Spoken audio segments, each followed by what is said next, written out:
नमस्कार दोस्तों, अलका सादा चैनल में आपका बहुत स्वागत है। दोस्तों, आज मैं बात करूंगी खरमास के बारे में कि खरमास क्या है। जानिए इसका धार्मिक महत्व। खरमास का महीना कब से आरंभ हो गया है। फ्रेंड्स, ये हम जानेंगे कि खरमास में कौन कौन से कार्य वर्जित होते हैं, खरमास में का धार्मिक महत्व क्या है और खरमास की पौराणिक मान्यताएं। हम अपना आत्म कल्याण किस तरह से खरमास के महीने में कर सकते हैं, इस काल का नाम कैसे पड़ा खरमास, और साथ ही साथ ऐसे लोगों के लिए शुभ रहेगी सूर्य की पूजा, ये भी मैं आपको बताऊंगी।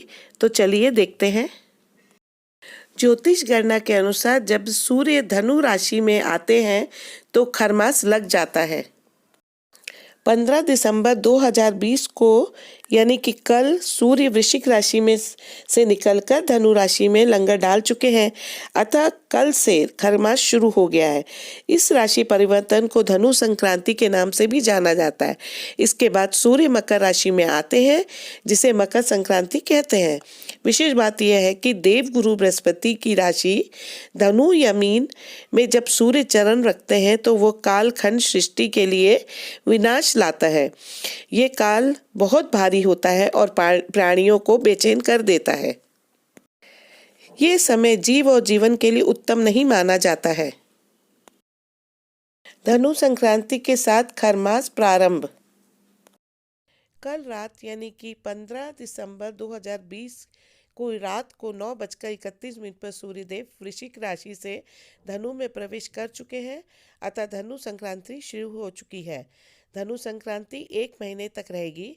इसके साथ ही खरमास 15 दिसंबर से 13 जनवरी तक प्रभावी रहेगा।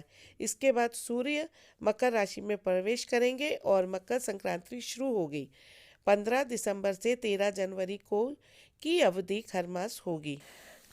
खरमास में वर्जित कार्य।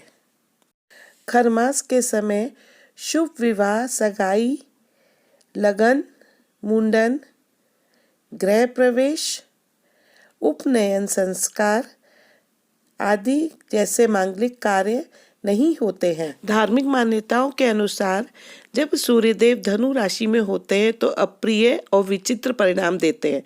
मनुष्यों के लिए ये उत्तम नहीं होता है। इस वजह से धनु संक्रांति को खरमास के नाम से जाना जाता है और इसमें मांगलिक कार्य वर्जित होते हैं।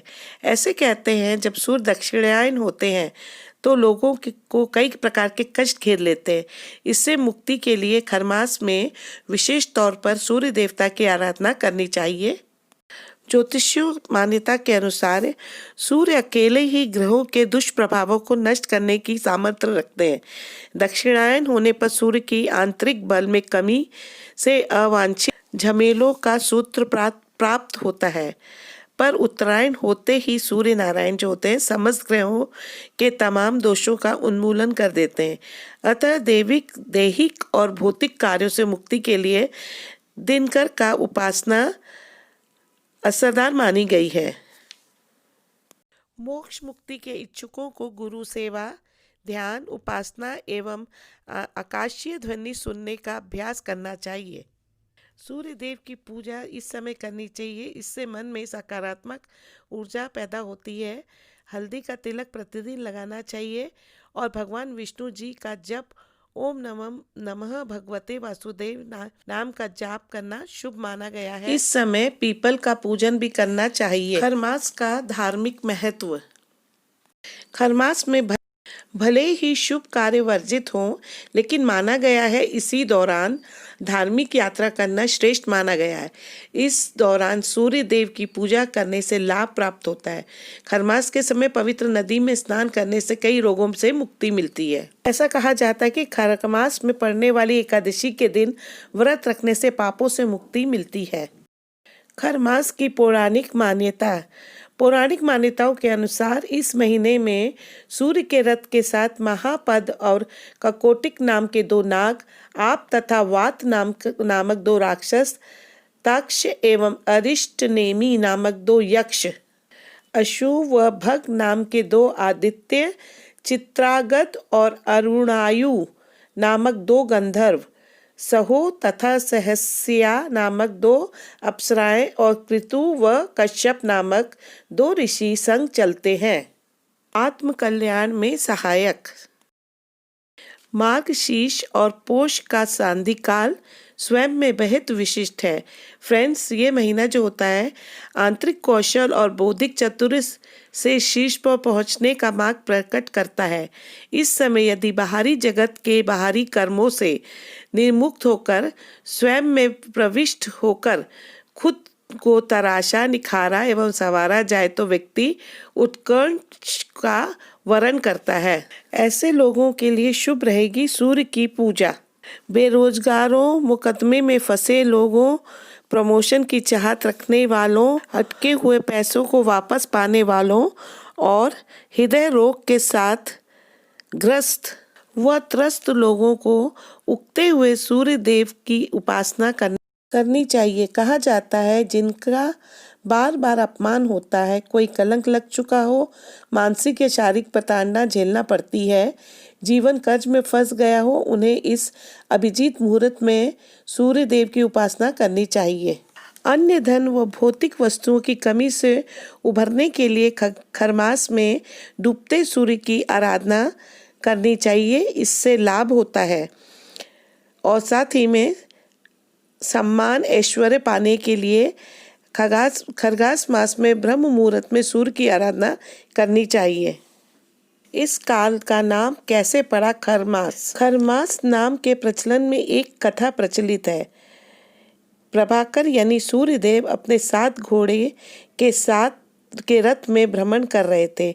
घोड़ों को प्यास बुझाने के लिए एक सरोवर के पास उन्होंने रथ को रोका और घोड़ों को जल पिलाया। जल ग्रहण करने के बाद घोड़ों को आलस आ गया और वो वहीं पर सो गए। तब सूर्यदेव को एहसास हुआ कि उनके रुकने से सृष्टि की निरंतरता व गतिशीलता प्रभावित हो सकती है। तभी अश्वमाला यानी सूर्य नारायण उस तालाब के किनारे गधे उनको दिखाई दिए। सूर्य भगवान ने उन गधों को अपने रथ में बांध लिया। सूर्यदेव पूरे महीने निस्तेज होकर मध्य रफ्तार से गधों के खर रथ पर सवार रहे। खर की सवारी के कारण इस महीने को खरमास कहा गया है, ये कहा जाता है। फ्रेंड्स, खरमास से संबंधित जो भी जानकारी मैंने दी है, आशा करती हैं आपको बहुत लाभप्रद होगी।